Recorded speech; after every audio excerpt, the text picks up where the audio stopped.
I'm Dr. Tagrid, your friendly child psychiatrist, and this is a space for young people, families, and professionals who want to understand neurodiversity and mental illness in the simplest of terms. Join me for 30 minutes of expert advice, simple science, and practical knowledge. Please be aware that some episodes may feature triggering topics about trauma, suicide, and self-harm. If you feel triggered by some of this content, please seek help and support immediately. The show notes contain a list of helpful support organizations in the UK.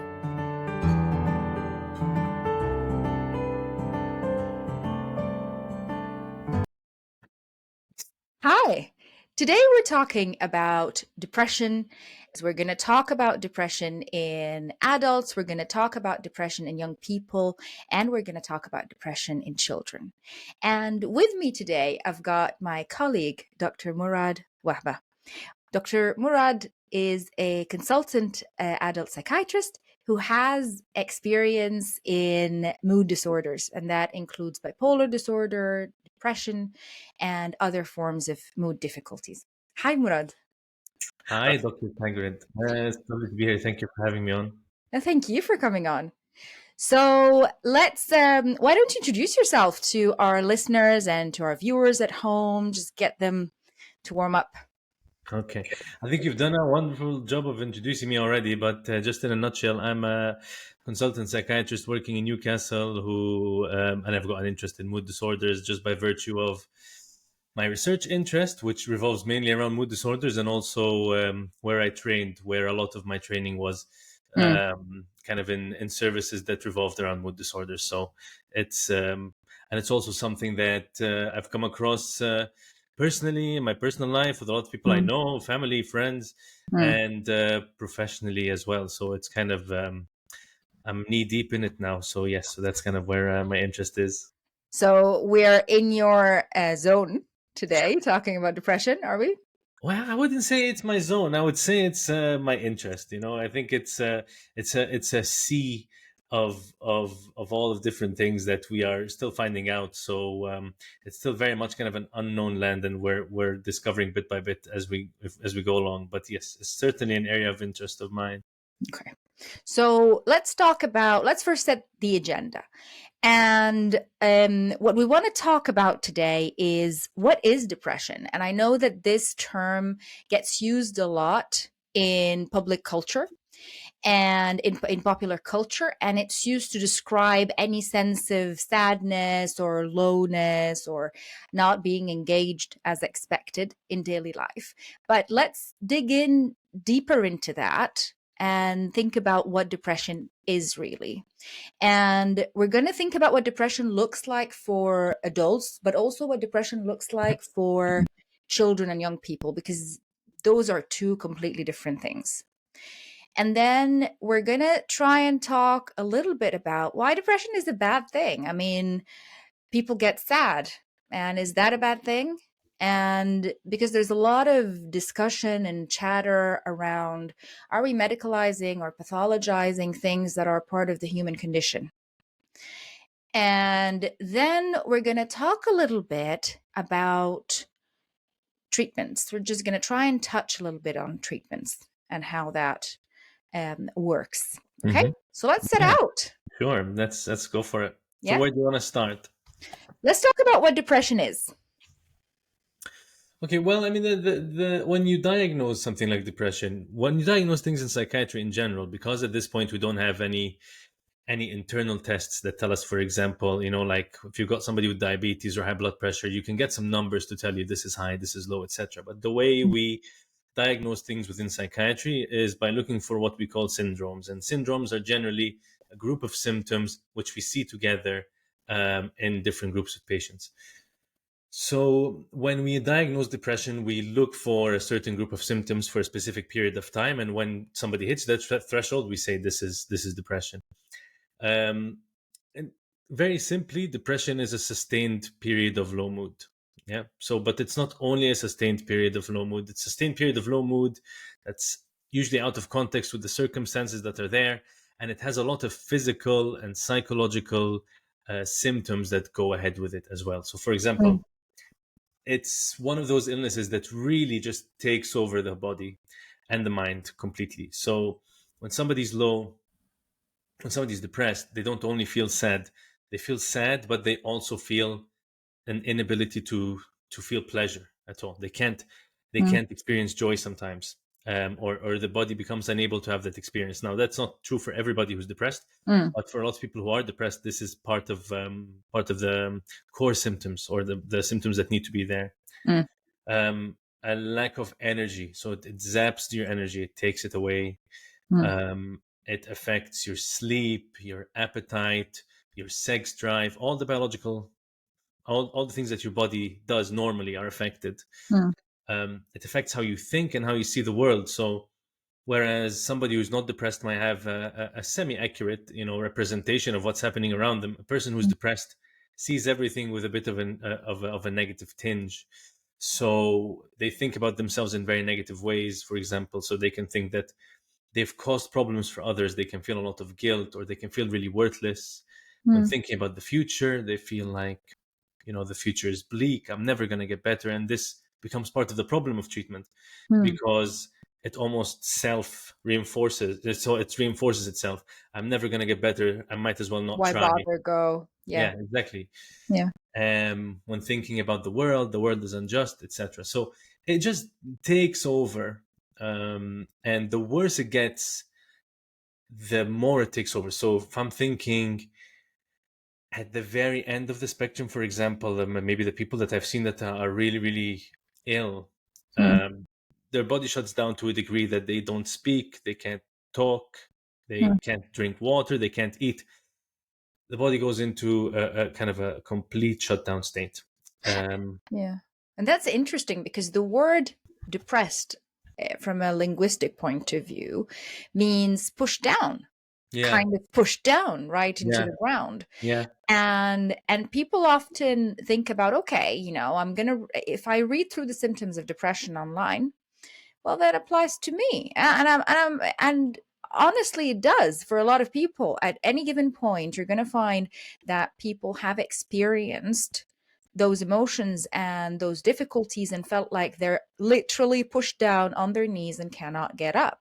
yeah, But I guess and when we were preparing for this episode, we did discuss this, didn't we? And you said something that really struck me. You said something about mood losing its flexibility or losing its range. yeah, So people stop experiencing the range of emotion, stop being able to bounce back the way that they are usually able to. yeah, And then let's think about how that looks like in someone who's younger. So let's think about those symptoms and how they translate for someone who's in their teen years, for example, or early 20s. Is there a difference? yeah. Well, there's certainly a difference just by virtue of, well, first of all, there may well be a biological difference in itself. But what I'm thinking about is kids and adults express themselves and express how they're feeling in very different ways as well. So even if we think of people in different continents, so people in countries where there's not many ways of expressing emotion, people can express emotion by talking about physical symptoms, for example. So somebody who's depressed in a different country where this is not part of the conversation, they Mm. can start to say, I've got a bad stomach or something like that. They express this differently. So by virtue of your experience, Dr. Taggart, how do you see when adolescents present with depression? So I was hoping you won't turn the tables on me because No, I'm I I'm have to. I'm really excited to hear your take on it. It's very painful to see Yeah, um, when children and teens become depressed because you see this person who's developing, who's learning to converse with the world, who's learning to converse with their own emotions, who's learning to converse with adversity, with difficulty, with happiness, with relationships, who's building a rapport and trust with people around them, and above all with themselves, building an identity. And then when things hit that threshold, and we're going to talk in a minute what we mean by threshold. So when do we say, well, that's not okay anymore? But when things hit a threshold for children and young people, it is devastating to see because it affects how they develop. Literally, it affects how they develop. It's like a child breaking their leg in the middle of learning how to walk. Yeah. It's Yeah. devastating in terms of how much it delays them in their development, in how they view themselves, in developing their identity. And it pushes them back so much in terms of how they learn to cope, because these are the very basic years. These are the core years of when when we learn how to cope with pain, with adversity, with the human condition of being sometimes frustrated, feeling stuck, feeling pain. Because pain is developmental, right? Yeah. Pain is how we grow. But then when you lose that elasticity, like you said, that's really damaging. And we tend to see for example, what you've described is what we fancy talk call psychomotor retardation, which is fancy talk for depressed, meaning everything just comes to a shutdown, right? Slows down. Yeah. So yeah, that's kind of what you say when you're referring to you're talking to somebody, and you feel like maybe they're not as animated as usual, or they're not as expressive physically, or things are slowed down. Yeah. Yeah. So in my experience, a lot of young people might present like that, withdrawn, distant, less animated, quiet, not engaging in their lives. But most young people I see tend to be on the other side. So tend Okay. to present very angry, very irritable, very Yeah. loud, Yeah. very out there. They start doing really risky things. They start drinking, using drugs, having unprotected sex. They start to do things. Self harm, obviously, is one of the things that are sweeping the nation here in the UK and across the world as a form of expressing angst and expressing pain Yeah. for young people. Um, so it's very out there for teenagers. For children, interestingly enough, it's a bit different. Children under the age of 10 tend to develop their own ways of telling the world that they're really stuck. Um, and it's not like you said, language is not the first thing that they use. Mm. So they'll tell the world that they're in pain by literally their body telling the story. So they literally will start to get sick. Some children will experience very real symptoms. They'll get more ill more frequently. They'll start to have stomach aches, various ailments and pains. Their immunity drops. They become more, sometimes they become the opposite. Instead of being oppositional, they become more complacent, more compliant, more quiet. Some children develop what we call neurotic symptoms, kind of becoming more craving control in a way, Hmm. managing the world on the back foot, kind of being scared of the world in a way. So children will start biting their nails or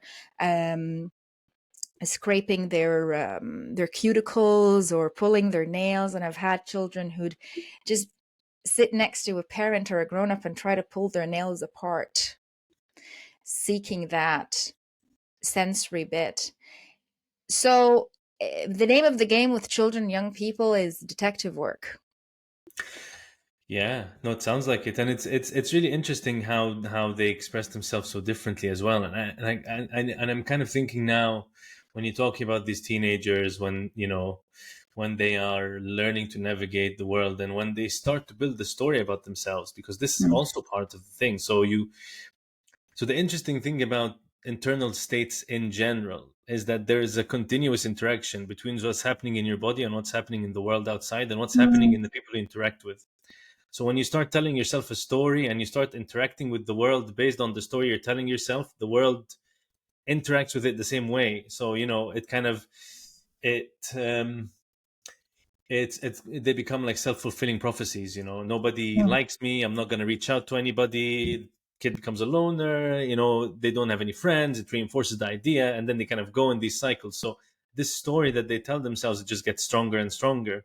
mm, And then you build, when you're starting to build this idea of yourself as well, you can kind of take it with you into adulthood. And they're really powerful, these stories that we tell ourselves in all aspects of psychiatry. And if you think of something like post-traumatic stress disorder, for example, which isn't what we're talking about today, but it's just another example of narratives.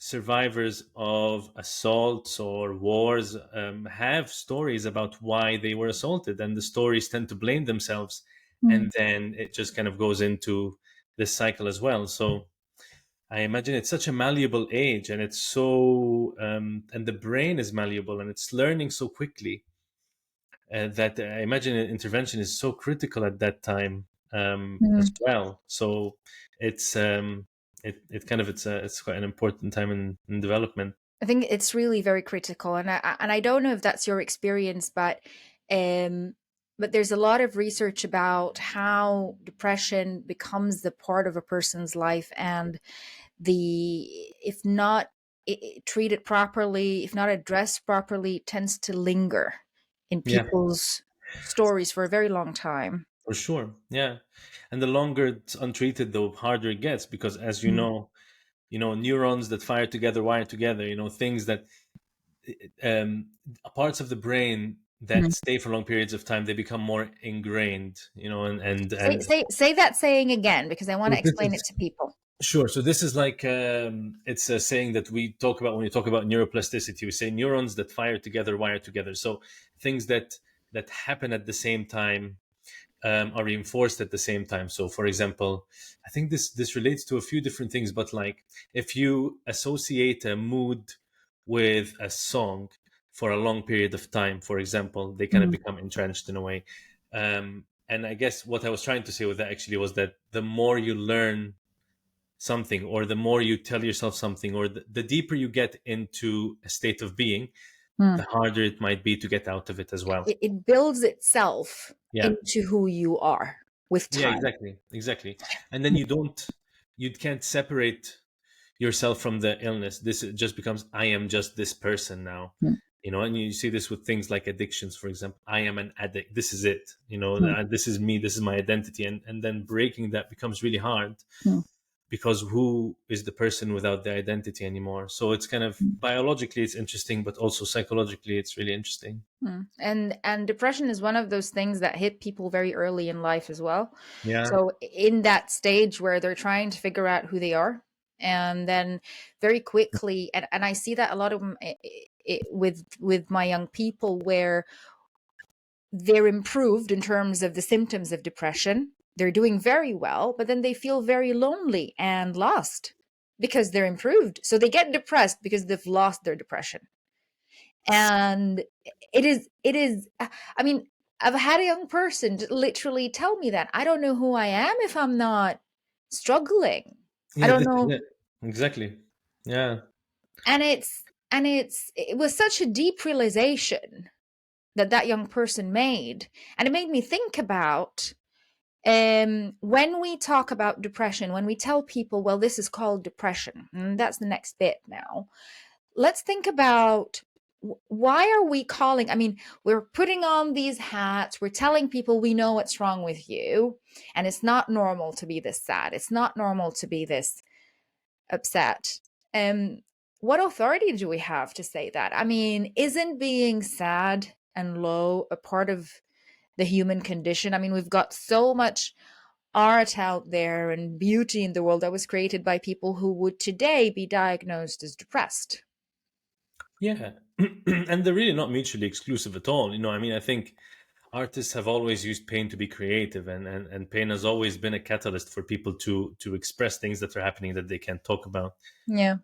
I don't know if you probably do know, Salah Jahin, one of the poets, Egyptian poets. I think he was quite Yeah. famous. He had a diagnosis of bipolar disorder, where he would Yeah. kind of write, his poetry would change according to his mood. And I think it's about where you draw the line, really. I think I think the main thing is, are you managing to cope or not? Are you able to live your life the way you're living or not? So we say, okay, you have these array of symptoms for more than 2 weeks. That's when we diagnose it. Yeah, that's fine. But Mm, in reality, you don't go around looking for the people that mm, have these symptoms for 2 weeks. Usually people come to you and say, look, I'm struggling. I can't keep going like this. I've mm, hit a wall, mm, and I've changed. My interactions with the people around me has changed. I can't, enjoy anything anymore. Or you get this other side of it, which is, I'm really irritable. I can't stand anybody. I get angry really easily. My fuse is really short. mm. I'm not sleeping. Yeah. So There's an impact on their life that they yeah, identify and they bring exactly. to seek Absolutely. help. For sure. And you really need to work with that person and what they want. I mean, I think that really is at the heart of everything that we would be trying to do. Is that, okay, you are at point A, what does point B look like for you? What are Mm, you like when you're well? How can we get you there? What kind of things do you usually do that we can try and help you to do again? And then, do you need kind of something chemical to help you a little bit? mm, Do you need mm, some guidance? Do you need somebody to come take you out? Do you need a behavioral kind of interaction? So what you sort of try and figure out where the person is, what their strengths are, what their inclinations are, because some people are really inclined to understand themselves. Some people really want to know what is going on. Why is it that when I get into a relationship and I get rejected, I feel like my world's ending? Why is that part of my personality? So some people, they really want to know mm, why this is. Like other people, look, I just want to feel better. Just give me something that's going to make me feel better. And then you just work with people where they are. mm, So I guess the line is, um, impact on life, really, either mm, uh, seen by the person themselves or noticed by people around them. mm. Now, this line is the same for children, young people, but and I have this conversation a lot with parents, a Right. lot, Yeah. because people, I don't know how to put this, but because I feel it very much, I can empathize with it. Okay. When you're looking at your own child Hmm. and someone is telling you that they're depressed, it's not just a phase. They're not just gonna grow out of it. They're not just gonna get over it. This is not just them being teenagers. They're ill. Yeah.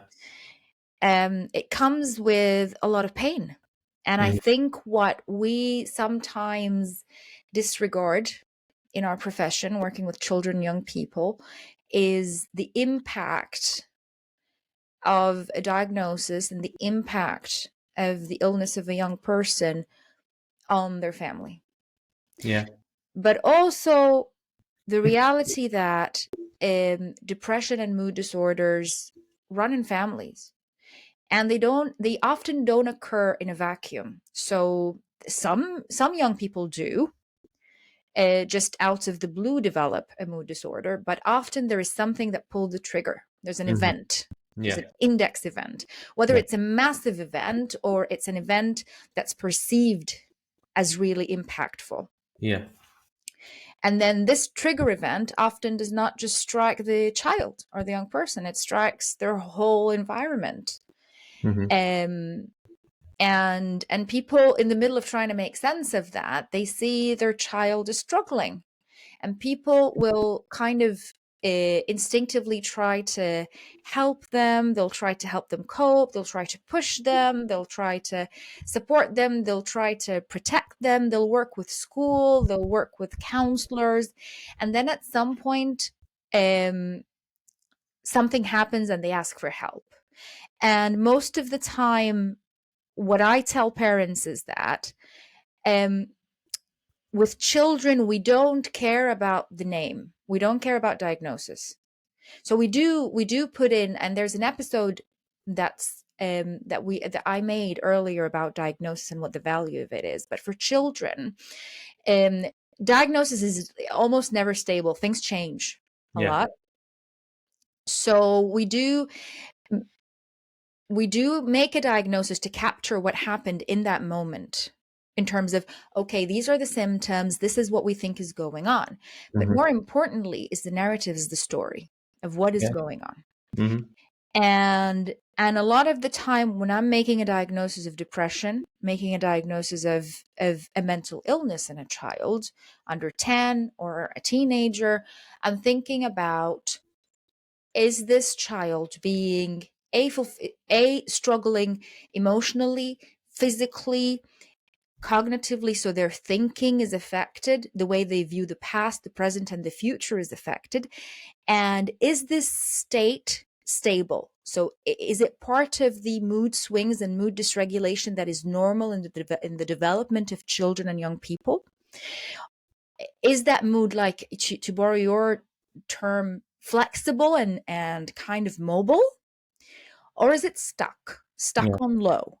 Mm. And no matter what this child engages in, no matter what is going on, it's still stuck. And that stuckness is so evident across everything, at school, at, sports club, with friends, whatever.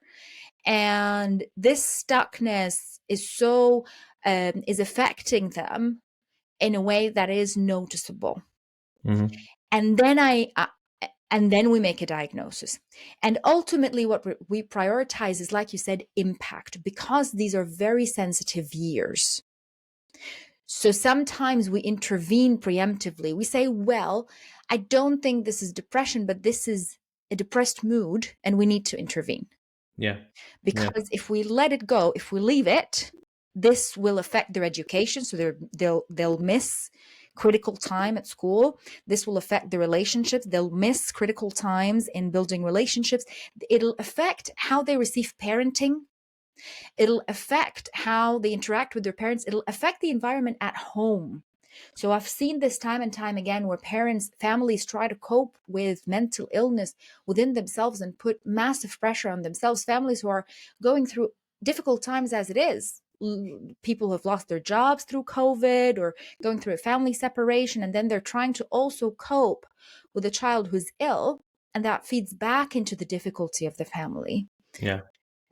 So we kind of intervene preemptively, to be honest, in a lot of ways. Um,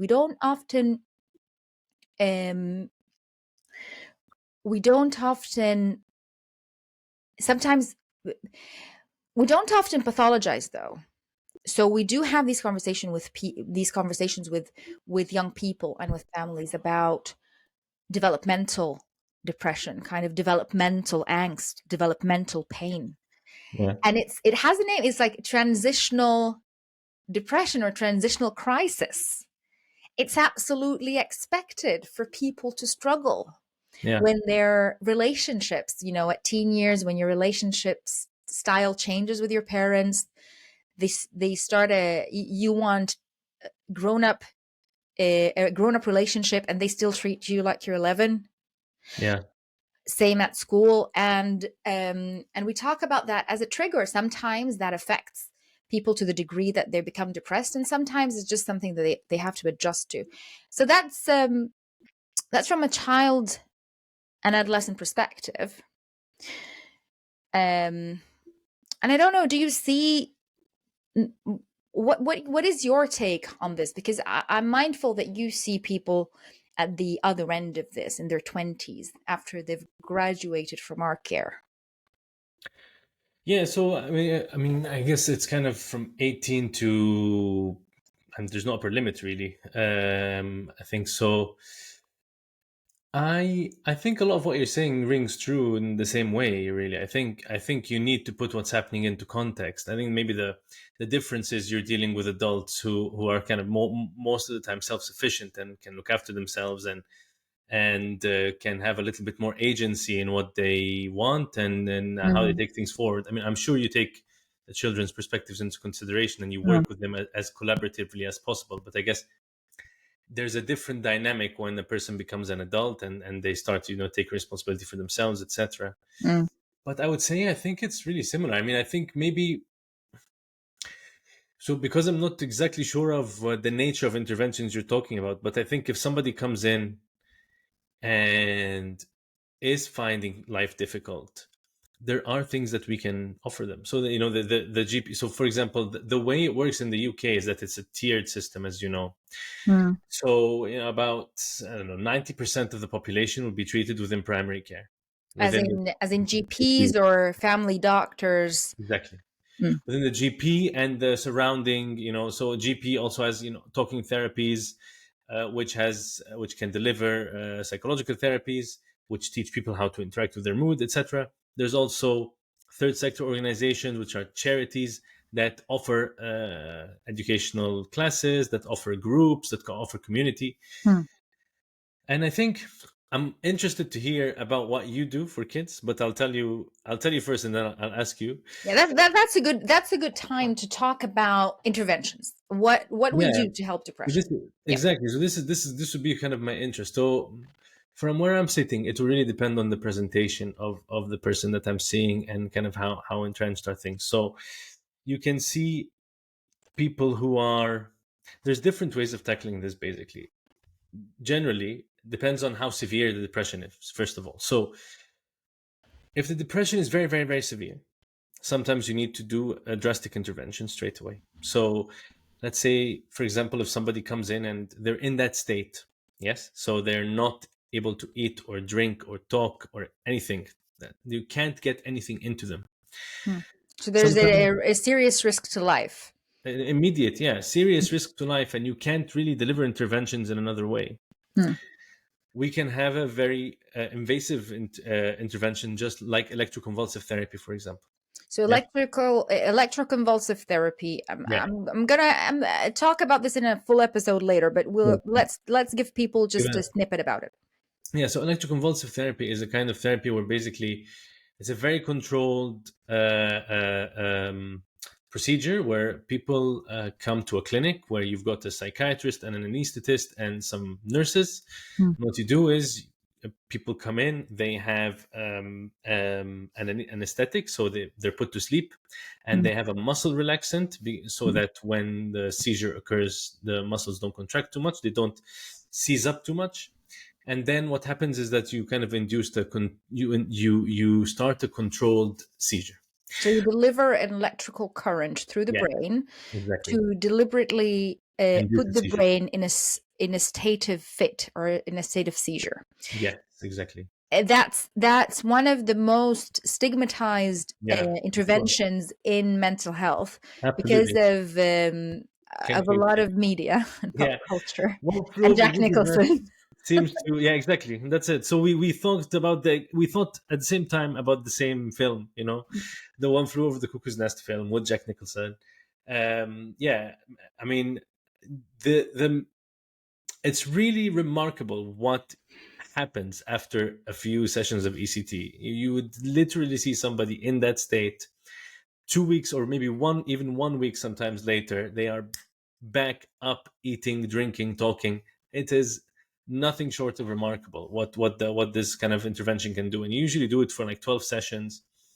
So you usually see an outcome from the first few sessions, and then you have a period of acute treatment, and then you usually stop and continue with medication. There's different ways of delivering it, but it's generally, you've got the risk of the anesthetic, and the issue mainly with ECT is that it can affect your memory. So that's why kind of people can be a bit cautious around it. But it's not one of the things that, am I right in thinking that there is no long-term side effect to ECT? Even the memory effects are short-lived. Some memories come back, some memories don't always come back. So this is kind of, I think, the worry for some people is that Mm, sometimes kind of events, people, there are some events they can't remember, and sometimes they're lost. mm, So that's why people are sometimes aware of it, and it's one of the interventions that you have to have a person's consent to be able to administer, unless they're in a really life threatening situation. So it's always, as with any area of medicine, it's always a risk benefit. mm, What's the risk of leaving this person, which is usually deterioration, and god forbid it can lead to death, versus doing this intervention now and getting this person better. mm. So it's always this kind of equation. So sometimes you interfere very severely very quickly. This is just Yeah. what you have. It's like going into, imagine getting a car accident, and then you go into an operation, and the surgeon sees a bleeding spleen. They open up your stomach. There's just, this is what they Yeah. need to do right now: open up the stomach, fix the So problem. Yeah. that's one end of the spectrum, Mourad. One So end. ECT Exactly. is one end of the spectrum, and we're going to Yeah. talk about it in detail later. But Yeah. So the Most of other our end, patients, most of your yeah, exactly. patients. So Mm, this is kind of what I'm coming to. And then if we go to the other end, you get people who can do very well with things like self-directed help, for example. So people mm, with kind of milder depression, they can do with things like self-directed help, for example. Or they can do well with things like cognitive behavioral therapy in a group. Yeah. mm, Or they can even sometimes join an exercise group, so having 40 minutes of group exercise 3 times a week seems to have a good mhm, antidepressant effect as well. mm, Exercise generally is quite protective in that way. mm, Things like cognitive behavioral therapy that's short term, that is delivered in primary care. So for example, cognitive behavioral therapy, what it does is that it helps you break down situations that you feel are one. So for example, we as you and I are sitting here talking now, there are a few things happening. So mm, there's all sorts of processes happening in my body, all sorts of thoughts going on in my mind. There's a process that's enabling me to sit and talk to you now. If I were to suddenly start having a panic attack when we're sitting here, what might happen is that, for example, I might get a thought that, oh my god, I sound terrible, or that, I shouldn't be talking about this, I don't know what I'm talking about, right? And then this thought triggers another thought, and this thought triggers another thought, and then these thoughts trigger a physical response, and then they kind of start to feed each other. Yes. So mm, for somebody who's not aware of that happening, they don't know that they just had these thoughts, and they don't know that they just find themselves in the middle of the attack. mm, It happens almost automatically. mm, So things like cognitive behavioral therapy, what it helps people is, it helps people to first of all distinguish, break down what they're experiencing, and then try and break cycles that they get themselves in via either something that they do or a way to think. So for mm, example, let's use the example of the panic attack. If I start having this thought, first time I had it, it was awful. mm, Second time I have it, I now know that I'm having this thought. So I realize that I'm having it. And then I can do something different to break the cycle. So for example, I can hold on to the table or do a controlled breathing exercise. So I bring my mind back to my body. mm, If we're thinking of depression, let's say somebody's being invited out, my friend, I'm feeling sad, I don't want to call my friend, even though I know that my friend usually helps me get out of these things. mm. But you find that you get the thought that, okay, no, they don't want to hear from me, I'm a burden to them anyways, I'm not going to call them. And then you give in to that feeling, so you get a bit worse. So you introduce an intervention there. So basically it almost helps disable the depressive process in a way. So CBT, cognitive behavioral therapy, and Yeah. other kind of therapies that are related to this family of therapies, Yeah. like behavioral activation. Mhm. And there was an episode that I talked about psychological therapies earlier. If people want to scroll back to that, but um, this is one of the most used Yeah. interventions as a first line of treatment for people Yes. because it is so effective, it is so efficient, it helps people manage the kind of the heft of it, most of the symptoms that keep people at home, keep people away from work, keep them from activities, kinds of re-engages them in life. And it's the same for children and young people, by the way, other than children under 10, where we use different therapies like play therapy or art therapy, which are kind of can be adapted into a lot of things. But that's the first line, and it's so effective and helpful, isn't it? And it's very flexible, so people can use it themselves, like you said, or they can use computer programs that help them, or books or workbooks. Sometimes it's delivered in groups, sometimes it's delivered as a form of kind of low grade counseling through phone intervention. Sometimes it's delivered in schools, again as a low level intervention. So it's a very agile, kind of easy to use intervention. And families in our world, we work very closely with families, so families are aware of what is going on most of the time, if the young person is okay with that, and it tends to help them work through the workbook because it's very regiment. It's a regime. So Yes. And yeah. that's a strength and a weakness, I think. Okay. So I think for a lot of people, the regimented or the kind of the structure of it is reassuring and it's easy to follow. But for other people, they might feel that it is impersonal and they lack the human connection that they want from interaction with a therapist. Hmm. So it can be, and some therapists are flexible enough to be able to implement the structure while maintaining this relationship. And I think this kind Hmm. of happens when the more they go into it. Hmm. But maybe other therapists are more structured than And there's a connection inside the distance. room. Exactly. Yeah. And this works for some people too. For some Mm. people's brains work in this way of just give me this is what I'm gonna do, and I do it and it's done. And they feel more comfortable at Yeah, that distance from a exactly. therapist. For sure. But Mm. others aren't, and um so it's a strength and a weakness in that way, but you're absolutely right. It's really versatile. It's delivered. You can do it by yourself, or you can find it, do it with a therapist. It's available via primary care. It's evidence based as well. So Mm. I think it's got the highest evidence base. But not to live in an echo chamber. We know that evidence is evidence. So Yeah, research is research because it's yeah, research, because that's yeah, where the funding is, yeah, because right. we tend to research things that are easy to research, Yeah, that come in a standard box, and CBT sure. comes in a box. Yeah, So it's easy to research, but there is so many other types of therapy and interventions that work for people, that might not have as much strong evidence and research out there, but anecdotally can work. yeah. So we tend to offer those as well, don't we? Yes, so you can get things like cognitive analytical therapy, interpersonal therapy, psychodynamic therapy. Mm. You can get these. I think it depends on the locality you're in as well, and kind of what the trusts you have offer, and what the primary care sector can offer as well. I mean, I But think primary care. because here we have a national health service where this is provided for free, so it depends what is being provided in your area. Yes, I'm Yeah, talking as if all the audiences UK. I imagine all the audiences UK, but if yeah. not, yeah, I'm talking about. If you're not in the UK, we're very proud of our free service, but it means you have to work with what you've got in your Yeah, location. no, for Yeah. sure.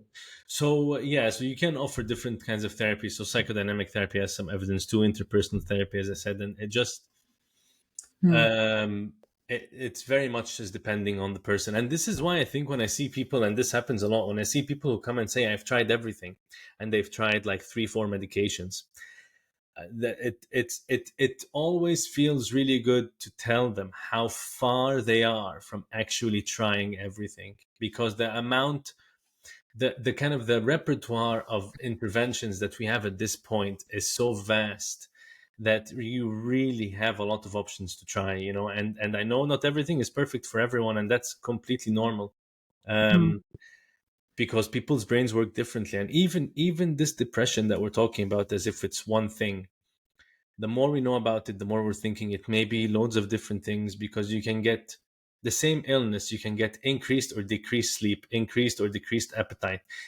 this retardation, being really tired, not being able to move, or being agitated and being irritable and wanting to move all the time. You can get different presentations, and for some people things like SSRIs work. For other people, drugs that work on different transmitter systems work. For other people, drugs that work on inflammation work. For other people, therapy. So it just, the interventions are different for people. uh, So that's what and we're going to talk about in our next episode is medication, their types, SSRIs and stuff like that. yeah, I see we've been going for longer than we thought we would. Well, Already. it's been very interesting to talk about this, Yeah. and I think I hope it was helpful for people, and I'm hoping that people can come on in the comment section if they're on YouTube and just tell us if there's something that we said today that didn't make sense or something that we need to talk more about.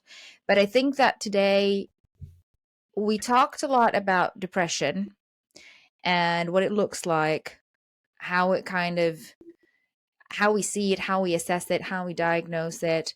And we talked about what makes depression depression, what makes it an illness. We Yeah. talked a little bit about treatment, and we're going to talk about treatment a little bit more in another episode. And while we're talking about treatment, we're going to also talk about bits of the brain that are affected, how the treatment, because the treatment works towards bits of the brain that we think might be affected in depression. So we're going to talk a little bit about the the plumbing in the brain, kind of a little bit. Yeah, the wiring. The wiring, And the plumbing, plumbing. I wiring. don't think you can have wiring without plumbing. But Yeah, cool. thank you very much, Mourad, for taking the You're time. you're very welcome. Thank you for having me here. I hope it's been at least semi-useful. I hope that our listeners and our viewers have, you know, have benefited from this. And like I said, just give us some feedback. And thank you. Thank you indeed. See you next time.